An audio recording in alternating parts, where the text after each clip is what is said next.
എല്ലാവർക്കും നമസ്കാരം. എന്നെക്കാൾ കൂടുതൽ ഷാഫിയായിട്ട് ബന്ധമുള്ള ആൾക്കാരാണ് ഇവിടെ ഇരിക്കുന്നതെന്ന് എനിക്കറിയാം.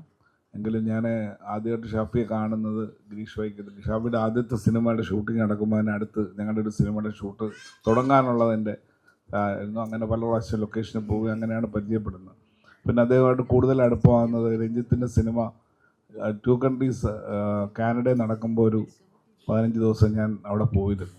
ആ സമയത്താണ് അദ്ദേഹമായിട്ട് കൂടുതലായിട്ട് അടുപ്പമാകുന്നതും അതിനകത്ത് ശരിക്കും 15 ദിവസം അവരോട് വർക്ക് ചെയ്യേണ്ടി വന്നു. ഞാൻ ചുമ്മാ ഒരു രസത്തിന് വേണ്ടി പോയതാണ്. എന്നെ അവിടെ പിടിച്ച് ജോലിക്ക് നിർത്തി അതിൻ്റെ കൂടെ നിന്ന് 15 ദിവസം ഷാഫിയുടെ കൂടെ വർക്ക് ചെയ്യാൻ സാധിക്കുകയും ചെയ്തു എന്നുള്ളതാണ്. അദ്ദേഹത്തിൻ്റെ ഓർമ്മയ്ക്ക് മുന്നിൽ പ്രണാമം അർപ്പിച്ചുകൊണ്ട് നിർത്തുന്നു. എല്ലാവർക്കും നമസ്കാരം. ആദ്യമായി ഷാഫിക്ക് പേരിൽ ഒരു അവാർഡ് സംഘടിപ്പിച്ചതിനും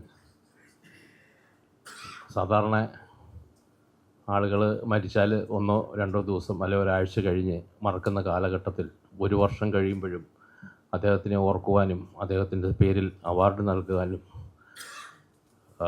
എടുത്ത തീരുമാനത്തിനും അതിൻ്റെ പിന്നിലുള്ള സംഘാടകരെ അഭിനന്ദിക്കുന്നു. ഷാഫിയെ സംബന്ധിച്ചിടത്തോളം മലയാള സിനിമയിൽ ഒരുപാട് ഹിറ്റ് സിനിമകൾ, നല്ല സിനിമയെന്ന് പറയുമ്പോൾ കേരളത്തിലെ തിയേറ്ററുകളിൽ ഫാമിലിയായിട്ട് പ്രേക്ഷകരെ കൊണ്ടുവരാൻ അദ്ദേഹത്തിന് ഒരു വലിയ കഴിവായിരുന്നു. അത്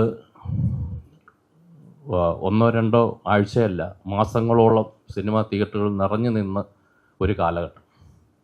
ഇപ്പോൾ ടി വിയിൽ 2 കൺട്രീസ് ആയാലും മേരിക്കൊണ്ടൊരു കുഞ്ഞാട് പോലുള്ള സിനിമകളൊക്കെ നമ്മൾ വരുമ്പോൾ പഴയ ജനറേഷൻ എന്നില്ല, പുതിയ ജനറേഷൻ എന്നില്ല, എല്ലാവരും ഒന്നടങ്കം ഇരുന്ന് ആസ്വദിക്കുന്നതും വീണ്ടും വീണ്ടും കാണുന്ന സിനിമകളായിരുന്നു ഷാഫിയുടെ സിനിമകൾ. അദ്ദേഹത്തിൻ്റെ മരണത്തിൽ എല്ലാവർക്കും വിഷമമുള്ളതുപോലെ തന്നെ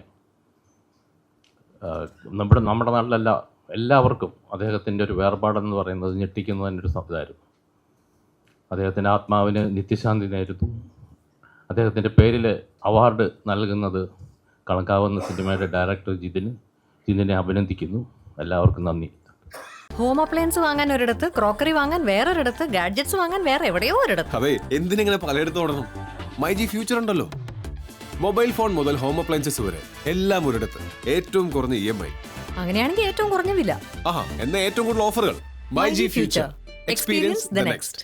മൈജി ആണ് ഫ്യൂച്ചർ.